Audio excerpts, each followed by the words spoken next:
বিয়ের পরে বাবার বাড়িতে কয়েকদিনের লেগে বেড়াইতে যাওয়া এটা একটা মেয়ের কাছে অনেক আনন্দের একটা ব্যাপার। যেই বাবার বাড়ির থেকে আগে বাইরিবার লেগে বিভিন্ন রকমের বাহানা করতাম, সেই বাবার বাড়িতেই যাওয়ার লেগে অখন কিন্তু বাহানা করি যে কোনো রকম কোনো ভাবে নিয়ে একটু বাবার বাড়িতে যাওয়া যায়, মার কাছে যাওয়া যায়, সবার সাথে যদি একটু সময় কাটাইতে পারি। সব কথা সাইডে রাখো, আর আমি আই গেছি আমার বাবার বাড়িতে ঘুরতে। আইয়াই দেখি আমি যে ফুল গাছগুলো বিয়ের আগে লাগাইছিলাম, এই ফুল গাছগুলোর মধ্যে এখন ভর্তি হইয়া ফুল ফুটে, দেখা খুব খুশি লাগছে।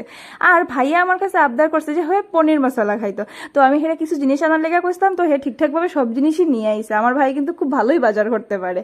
আর আমি যেদিন গেছি এই দিন বিকাল বিকাল গেছিলাম, তো পরের দিনই রাত্রেবেলা ভাই আমার লেগে মাংস আনছে। ভাইয়ে জানে আমি মায়ের হাতের চুলায় রান্না করা মাংস খাইতে খুবই ভালো পাই, তো মা খুব জমজমাট করিয়া মাংসটা রান্না করছে, যেটা অনেক স্বাদ হয়েছে। অনেক দিন পরে চুলাতে রান্না করা মায়ের হাতের মাংস তরকারি খাইছি। বেশ প্রায় 1 বছর কি 1.5 বছর হয়ে গেছে আমার মেয়ের জন্মের পরে, কিন্তু আমি এই ফার্স্ট টাইম আমার এই কয়েকদিনের লেগে আমার বেড়াইতে আইছি।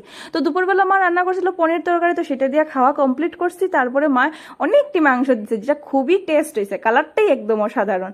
তো পরের দিন সকালবেলা ঘুম থেকে উঠেই আমি আমার মেয়েরে ঘুম পাড়াইয়া লাগিয়ে গেছি পনির মশলা বানাইবার লেগা।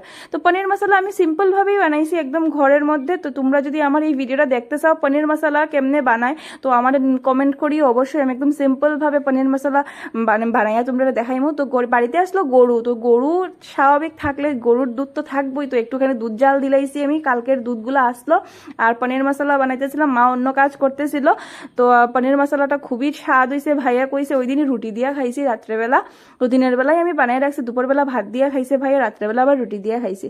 তো কয়েকদিনের লেগে বেড়াইতে গেলেও আমি কিন্তু খুব তাড়াতাড়ি আমার আই পড়তে লাগছে। আমার মেয়েটা ওইখানে হয়ে গেছিল গিয়ে অসুস্থ, খুব জ্বর আইসলো, যার কারণে আমি যে কয়েকদিনের লেগে যাই মানে থাকবো ভাবছিলাম, ওই কয়েকদিন আমি থাকতে পারছি না, তার আগেই আমার আই পড়তে লাগছে।